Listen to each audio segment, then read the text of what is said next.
I'm showing my support for National Fertility Awareness Week as it's a subject that's very close to my heart. I did also want to talk about the subject of miscarriage, but I feel like I can't talk about infertility without talking about the other subject as well. Now, National Fertility Awareness Week is basically this week, Monday the 31st of October, right through to Sunday the 6th of November. And chances are that you may know someone or you yourself are suffering from infertility, and it's definitely a subject which I think people need to be a lot more aware of. It's the week to basically show awareness for couples that are struggling to have a baby, and I personally feel like this subject obviously is incredibly sensitive. I myself have suffered for many years before we successfully conceived with Jay, but I can tell you it has been one of the most kind of stressful periods of my life, and I sadly have gone on to suffer a number of miscarriages as well. When somebody tells me that they are pregnant, I am absolutely thrilled for them because I know just how precious life is. And I know that for women often who are struggling to have children, there are reminders everywhere. There are going to be pregnant women everywhere.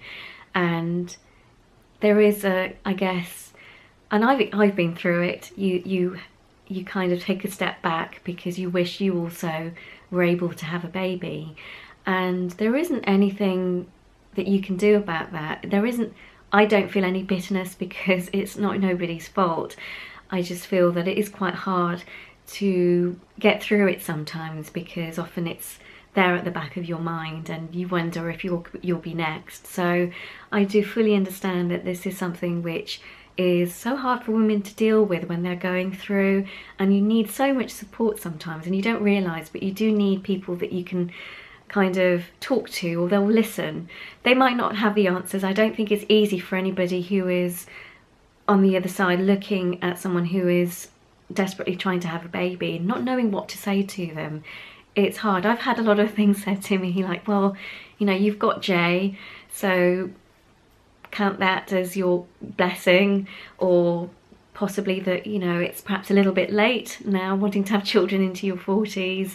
At the age of 32 was when we kind of discovered that there might be a problem, and after some investigations I found out that I had polycystic ovarian syndrome, and this was a real blow to the system. I knew then that we were going to be on a long journey to getting to the point where we could possibly have a baby, or also facing the reality that it might not happen. And that was a really scary thought, especially when you've always wanted to have children. So I do deeply sympathise with women who are going through this, because I've been there and I know how painful it is to want something and want to be a mother and find that it's not that easy. Quite surprisingly, I discovered 6 months after I'd got married that I was pregnant, but it was all short-lived, as 2 weeks later I miscarried.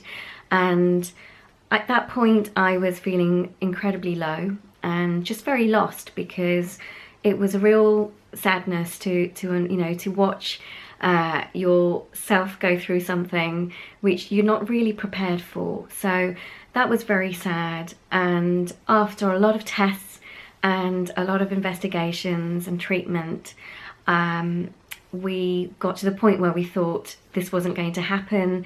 And I started looking at things like adoption. I started looking at things like fostering as ways of becoming parents, because I was determined to do that. So I know that it takes a lot of determination and strength, inner strength, to go on day to day. But it's an inner battle that a lot of people don't often realise that you're going through unless you're openly talking about it. We decided to try a cycle of Clomid and it didn't work. And I did another treatment called Gonal F also to help with the ovulation process, and that didn't work. And there was a period of time where we had to wait to be seen by the hospital. It was a couple of months actually before I was actually seen.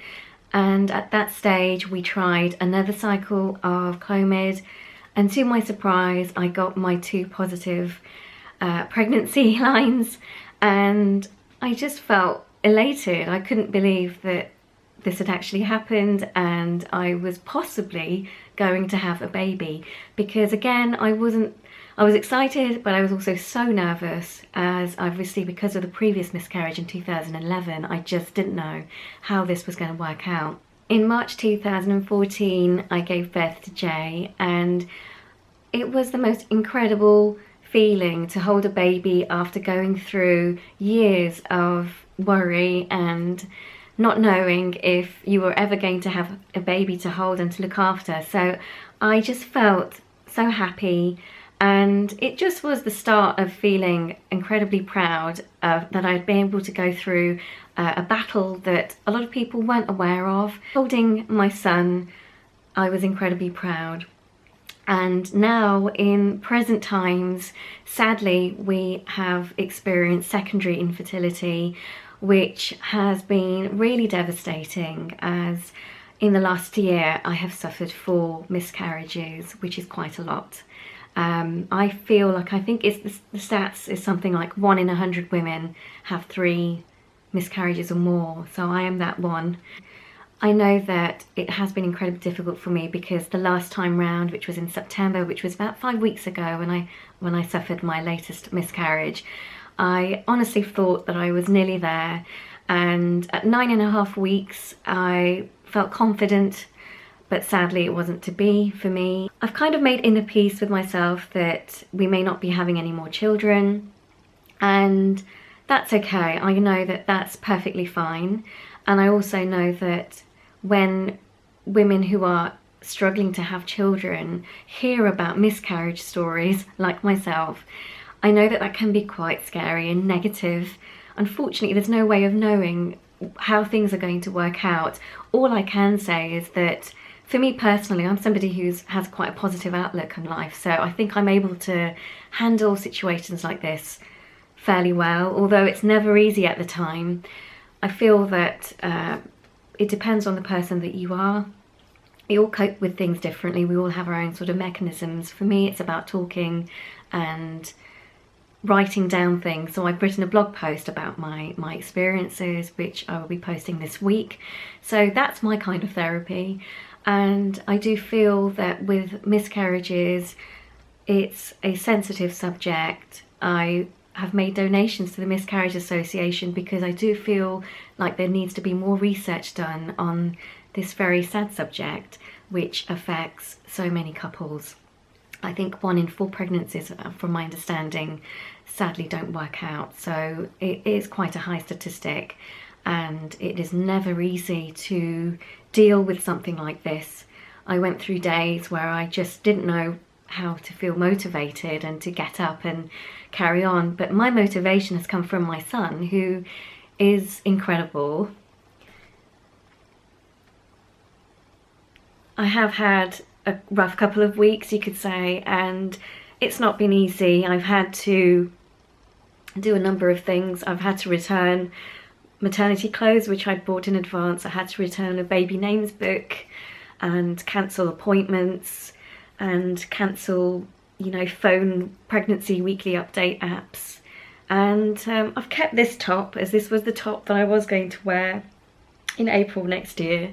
So I'm going to keep it anyway, as I know Jay's my rainbow baby, and it's incredible for me to feel that I've been able to at least become a mother. And I do wish that there are going to be people out there that, whether they've experienced infertility or not, that they will help by supporting someone that is going through, because I've had incredible support from my close friends and family, and they know who they are, so I do thank them for being there for me.